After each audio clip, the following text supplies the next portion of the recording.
Also, he's an elected member of Berlin's Chamber of Commerce and speaker of the Berlin Smart City Unit. Jonas, the stage is yours. Thank you for being here.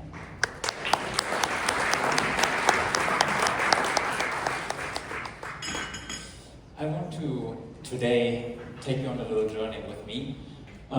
Basically a journey to the beginnings of the modern city. And maybe, just maybe, we can actually take a clue or two from the transformation at the very beginning and the transformation we are seeing today. Now, this is Paris, 1881, when it hosted the first World Expo on electricity. A huge scientific revolution. Innovators from around the world met in Paris, and they wanted to figure out how can we make use of this electrification. What does it mean? What are the applications? They needed to, try out new things, fail, before they maybe sometimes figure out a way that we can really harness the benefits. These are two of the pioneers of the time. You probably need no introduction to Thomas Edison. Maybe fewer of you here in the room have heard of Emil von Rathenau. He basically took the inventions of Edison, brought them to Germany, and one of the first things he did with that innovation was actually to create Germany's first electric power plant. And that power plant actually is just around the corner from here. That's where it all started. This is where the first electricity for the city of Berlin was generated, and indeed what sparked the modernization of our cities. And as you can imagine, it was revolutionary. It turned night into day through public street lamps. It actually brought lamps and light into factory floors. It brought kitchen utensils and fridges and electrification into everyone's home and kitchen. And even, believe it or not, even the first cars from German car makers were electric cars 150 years ago. Who would have guessed? Now, there were two problems with that transformation. The first problem was it didn't go far enough because the technology obviously wasn't always feasible. That's why we didn't have electric cars then after all for the last 100 years.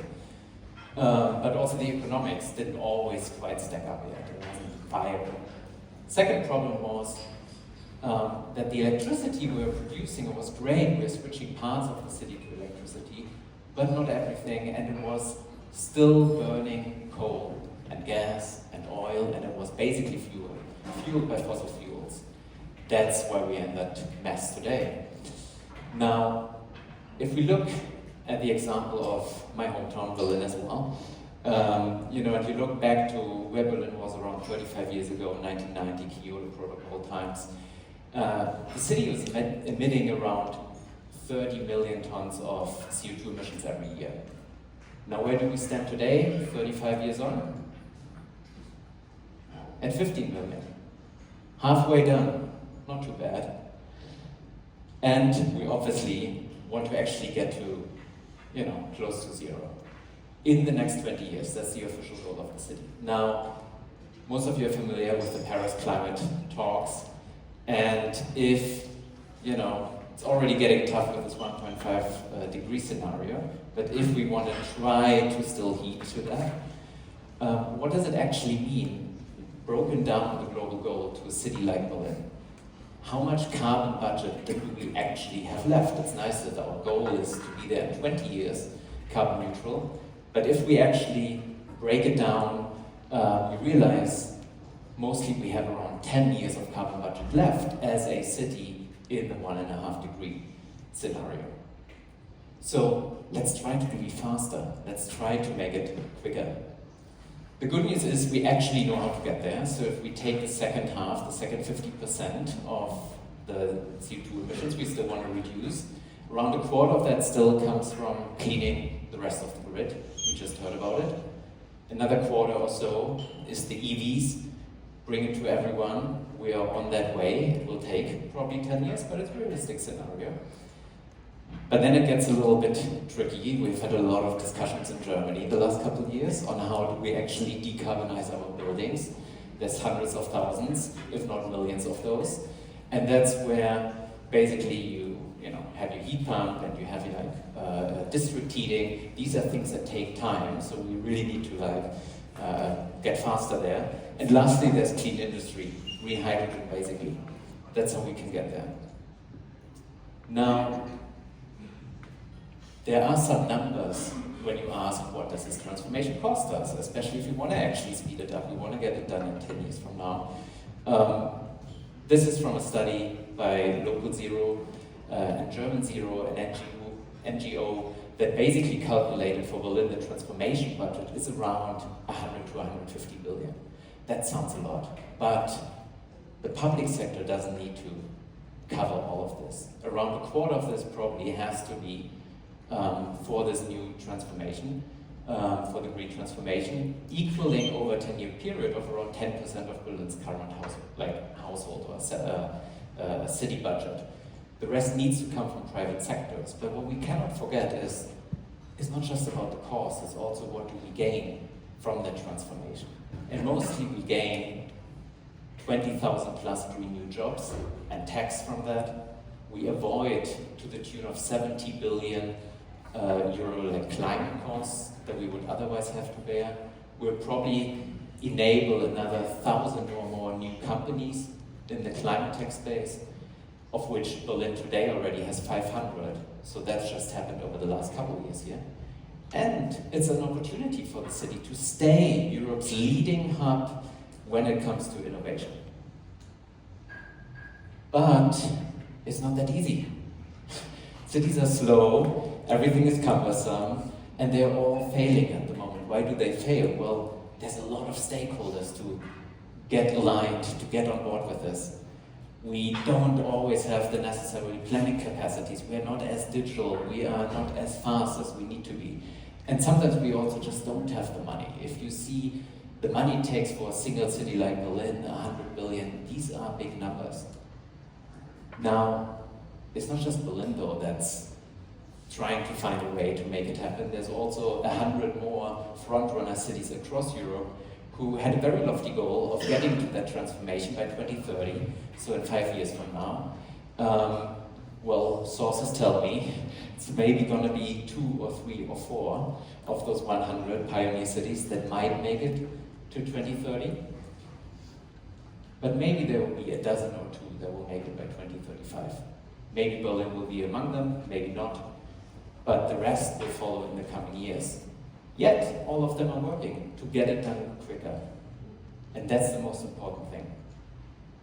So what should be our 3 guiding principles to decarbonize faster? Let's do the Pareto principle, let's do the 20-80 rule. Make it count, focus on the big wins. Don't get lost if we have limited planning capacity on all the small shiny things. Make it cheap, so it's affordable for people. So they understand, hey, I'm better off after this. And also make it collaborative, because a lot of the assets we want to decarbonize, they're owned by people, they're owned by companies, not just by the public sector. Now, what are 4 ways to speed things up? Very concrete, I brought some examples. So there's more and more cities that actually make it public, their transition, not in some research papers or expert groups, but they put it front and center out there. They have real-time climate dashboards they use to communicate with everyone in their constituency, everyone who lives there. So it provides a clear pathway what to focus on, how well we are doing enough progress. It mobilizes everyone. Then there are front-runner cities, actually Sonderborg, just across the Danish border, probably a city nobody here in the room has ever heard of, that are actually at the forefront in Europe of decarbonizing, most likely going to be the first city in Europe to actually fully decarbonize. How did they do it? They got the most important stakeholders around the corner, around the table, and what they did was meet every quarter, look at their targets, look at the reality, and if it wasn't good enough, not be angry with each other, but figure out how to get better. But have an accountability and a social FOMO, because you didn't want in the end of the day be the only one who wasn't participating to reach the city's big goal. And let's look at new climate tech. This is just like a list of some of the largest new climate tech energy companies from Berlin. There's plenty more, like I said, around 500. And it's also about energy sovereignty, right? It's about us being able to look, be resilient and being autonomous in a way. Lastly, we have a lot of amazing bottom-up initiatives, many of them here today at the forum that you can talk to. There's a smart city network, there is initiatives by the city, there is collective energy collectives that are pooling people's money, there's bottom-up activities like Plan B. So, finishing up, can we make it in 10 years? Can we do that moonshot? Well, there's a lot of people in Berlin right now that can do it, that think we can do it. They want to get the World Expo in 2035 to Berlin, to have a goal, to mobilize everyone, and to finish off, let's not underestimate that there are social tipping points. Social tipping points that happened also in the past. This is a photo of Europe's then busiest intersection at Potsdamer Platz here in Berlin. Before a lot of the innovation became mainstream. And this is a photo of the same place 1 year later. That's what social tipping points do. So, if our forefathers could do their moonshot in 1 year, surely we can do ours in 10 years. Thank you.